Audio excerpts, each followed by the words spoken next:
Hi parents, it's Mr. O here, and I just wanted to start trying to send some videos your way covering some of the concepts that we're covering in third grade. I know that I've gotten a lot of parents asking me about rounding and estimating and how do we help our children master that concept. So I'm working on a program called Explain Everything, so I'm going to be using a stylus, so you'll see me writing. Bear with me, it probably won't be the most beautiful handwriting, but hopefully you'll get the concept. So what we've been doing a lot of, and this is a lot of where they're going to get, their expectation is in third grade within word problems, is they have to really be confident and comfortable with estimating and rounding.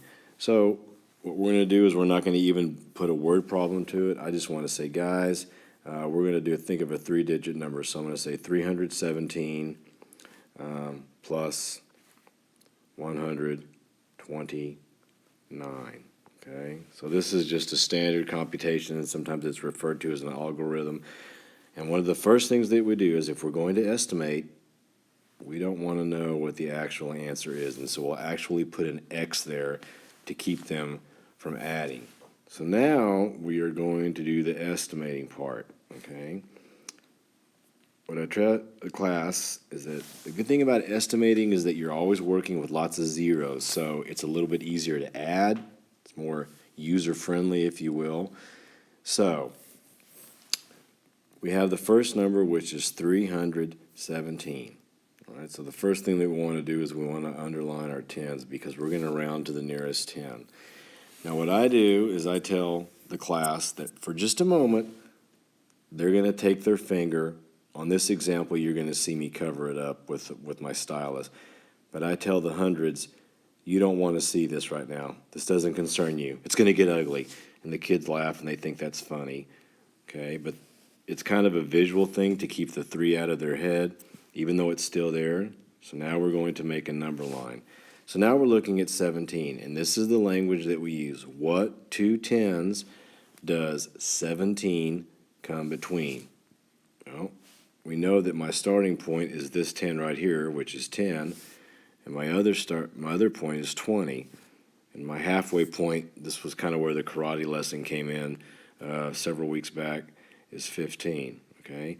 And even right there, I'll tell them the hundreds are still part of this number, but again, we don't want the hundreds to see what we're doing. All right, so now we're just looking at our tens. So 17, we asked the class, is it less than halfway between 10 and 20, or is it more than halfway between 10 and 20? And hopefully they're able to see that 15, 16, 17, they know that it's more than halfway. And so now we tell the hundreds that they are welcome to come back out and join the party, however you want to spin it. And now 317 to the nearest 10 is 320. And we're going to do the same thing again with my 129 number. I'm going to make a number line. These are things that they are doing every day that they have to be doing. A number line goes without saying, it has to be done. Same thing again, okay? In class, the kids will take their thumb or their finger and they'll just kind of cover up the hundreds for just a second. All right, so now I'm looking at my tens. Again, what two tens does 29 come between? Here's my starting point right there, 20. Okay, what's my next 10? 30. So as I'm doing this video, I'm talking to you like I'm talking to the students in class. What's my halfway point? 25. Is the 100 still part of our number? Yes, but we just don't want him to see what we're doing.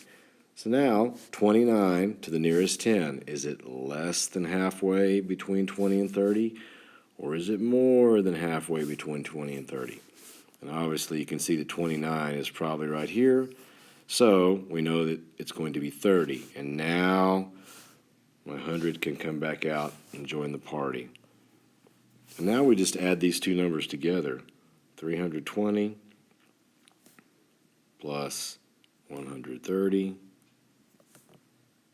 Again, always make sure that they line up their digits correctly. Sometimes they forget and slide the numbers over in the wrong place value spots. So 0, 2 plus 3 is 5, and 3 plus 1 is 4. So The estimated sum of 317 plus 129 is 450. I know it's not the greatest example, and excuse all these little smudge marks where my hand hit the screen, but this program right here, Explain Everything, seems to be the most easiest for me to get things to you. I'll upload it to YouTube, and it's just kind of like a private YouTube classroom for just you guys this year.